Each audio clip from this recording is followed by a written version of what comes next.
Hey happy homemakers, welcome back. So today is going to be my in-season series for the month of September. I have a whole series on this which I will have linked down below, like the entire playlist. This is a video that doesn't get a whole lot of views, but those of you who watch these love them. And last month I just didn't get around to filming one because I was traveling at the beginning of the month and I just kind of fell off the bandwagon and did not post one last month, and a few of you let me know that you were waiting for it and it never came, so I apologize about that. I'm just thrilled that you guys are enjoying them so much. So here is the September edition, and yeah, I'm just really happy that you guys are so into them, that you really look forward to them, and I'd love them too. I think that they're a really fun video series. So it is like officially, well, I think it's not officially fall until like the 21st of this month. Am I right? Let me know in the comments down below. But it already feels like fall. I'm already really excited for fall, and that's all that really matters, right? As usual, we're gonna start with the cooking calendar. I will give you guys some fun tips on what you should be doing this season, and also read off the list of fruits and vegetables that are in season because they will be the freshest, the ripest, and the best price, most plentiful out there right now. And then also I have my Martha Stewart magazines where I will give you guys a ton of meal inspiration, and you guys can find all the recipes on their website because they are still out there, which is really fun. Before I dive in, I wanted to tell you guys about the app Ibotta, which if you guys do not have this app, I've mentioned it before, but you are literally losing money. It's not like a gimmicky thing. This app actually works. It's like couponing, but with your receipts. All you do is go to this app, select things that you've already purchased, scan your receipt, and you will literally get money back, and then you can cash it out for either gift cards or it will go straight to cash, Venmo or PayPal. So it's like, this is my favorite app of all time. I have made so much money. It's not a gimmicky thing. I get money for referring you guys, but you guys can also refer your friends. This is not sponsored by Ibotta. They don't even know my channel exists. It's just something that I really, really love because I've gotten a lot of like spending money from this, and I think you guys will love it too. So I will have the link down below because if you use my link, I will get $5, but you will get 10 in your account as soon as you redeem your first receipt. So make sure you read all the instructions I have down below, and as soon as you get to $20, you can cash out for Starbucks gift card or cash or whatever you guys want. So all of that information will be down below, and now let's get into the in-season produce. So September, like I said, is a really fun month because it makes me really excited for fall.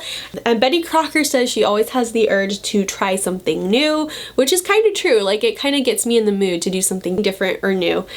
So they say make new friends, join a discussion group, and they say to emote with the local theater group, which I think would be really fun. I am not an actress though, so I'm not even gonna try to do something like that. However, it would be really fun. I did do a couple plays in high school, which I really loved, but I don't have time for that anymore. Anyways, it also says that late in September means like frost is gonna start coming, so if you guys have tomato plants, even if the tomatoes are green, you need to pick them before the frost comes so you won't lose them, and then you wrap them in newspaper and store them in a warm part of the basement, and they'll ripen to perfection, which is a really cool tip. I didn't know that you could do that. For the smaller ones, you can can them, and it talks about how this is the month to can fruits and vegetables, and if you haven't already tried it, the book urges us to try something new. Anyways, so the list of in-season fruits and vegetables. The red letter foods are squashes and melons, and I am super excited because I've seen spaghetti squashes ripened again, but the plentiful vegetables are beans, green and lima, beets, cabbage, carrots, cauliflower, celery, eggplant, onions, peppers, potatoes, squashes, summer and winter squashes, sweet potatoes, and yams, tomatoes. Other available vegetables are Brussels sprouts, which I love roasted with just a little bit of olive oil and some salt. And the trick with Brussels sprouts, I used to hate them, but I found that the trick with Brussels sprouts is that you double salt them. If you haven't already tried that, you need to. Just put extra salt and they are delicious. Corn, greens, rutabagas, and turnips. Plentiful fruits, avocados, apples, bananas, grapefruit, grapes, tokay, and seedless. No idea what tokay is, but seedless ones, we just got some and Marcus loves them. They're really, really sweet right now. Lemons, melons, oranges, peaches, pears, and plums, which pears and plums are like Chloe's favorite thing right now. She really, really loves them. So a few tips on buying squashes. For the summer squashes, 1 pound serves 2. For winter squashes, 1 pound serves 2 to 3. You want to store the summer squashes in the refrigerator, like zucchini, yellow squash. Those would be kind of your summer squashes. And then the winter squashes you want to store in a cool, dry, dark place like a pantry. Acorn squash, I actually roasted one a couple years ago and it was really, really yummy. I think it was a Betty Crocker recipe. Butternut, I love butternut. Chloe also loves butternut squash. And then Hubbard is a large, heavy, thick, hard skin with a warty surface, orange rind, and deep yellow flesh. I've not actually tried a Hubbard squash before. Anyways, and also pumpkin. It doesn't say pumpkin, but I bet pumpkin is in season as well. And now for the vintage recipe inspiration. Not all of this is doable, but it does give you guys some good ideas. Melon fruit plate. Oh, that's a good idea, to chop up all the melon and put it like different ones on a fruit plate for a brunch, appetizer, or dessert, and it's really refreshing. Squash with sausage. That sounds really, really good. I'll have to try that. That does sound good. And I've had, like I said, I had acorn squash before and it's actually surprisingly good. Honeyed fruit parfaits and corn stuffed zucchini. Vegetables and meatballs Italiano. That sounds yummy. Instead of serving it with pasta, you serve it with chopped up squashes. It has zucchini squash, eggplant, green pepper, tomatoes. That sounds really good. So it's like spaghetti and meatballs, but vegetables. That's a really great idea. Green tomato, apple relish, watermelon pickles. I don't know how I feel about that. Isabel's fresh pear chutney. That sounds yummy. Old-fashioned tomato preserves, and that is it for the vintage recipe inspiration, which I'm actually impressed with. Some of those sounded really good. So now I'm gonna go through the Martha Stewart everyday food magazines. These are really old copies that I got years ago, but like I said, if there's anything that sounds good to you guys, check out their website because they have all these recipes still out there. In season this month are tomatoes, which Betty Crocker let us know as well. You're looking for ripe tomatoes with a sweet and fruity smell. Choose plump, shiny ones that are heavy for their size and give slightly when gently pressed. They should be free of soft spots or blemishes. Although imperfect tomatoes are a good choice for sauces and cheaper too, good tip, store tomatoes in a single layer at room temperature and away from direct light. Once cut, wrap with plastic and refrigerate. So the recipe inspiration is tomato and fennel salad, which this is really, like, I always think of tomatoes as like a garnish or something, like in salsa or chopped up on top of a salad. But this is kind of like putting tomatoes in the spotlight. So there's a tomato and fennel salad, tomato and roasted red pepper salad, looks delicious, beet and tomato salad, which I'm like hit and miss with beets, but I would definitely try it. And sometimes I find things that I really like. Tomato bread soup, which if you guys Google, oh my goodness, my family is like so into like the grilled cheese and tomato soup thing for fall. It's just a really quick and easy dinner. And yeah, we love it. It's like the ultimate comfort food. I like if you Google online, I love the Nordstrom Cafe tomato basil soup, but I also like to buy the picture of either Pacifica tomato soup. It's like a carton. It's in the soup section at stores, but it's in a carton, and the Pacifica brand is really, really good, or the Trader Joe's brand is also yummy.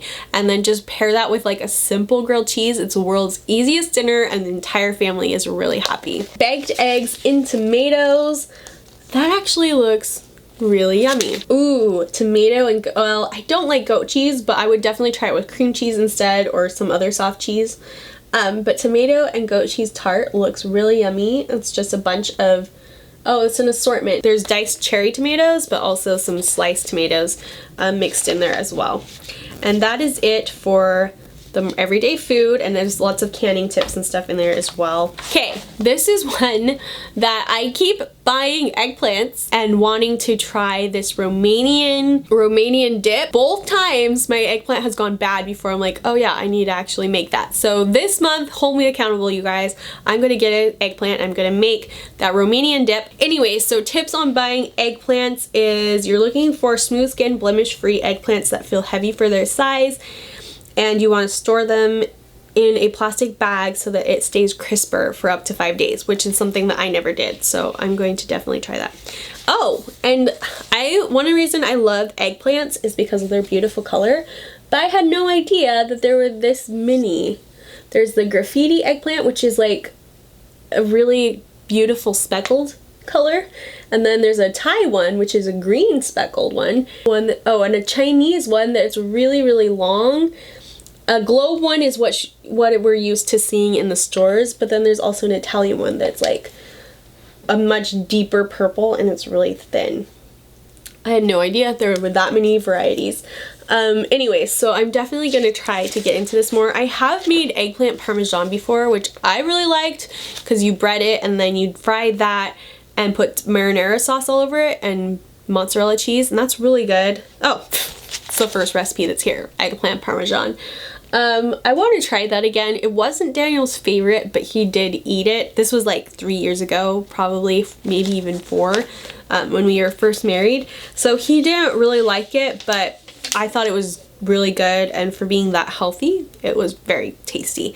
The next one is an eggplant salad with Israeli couscous and basil. An idea I just had, I thought I should share.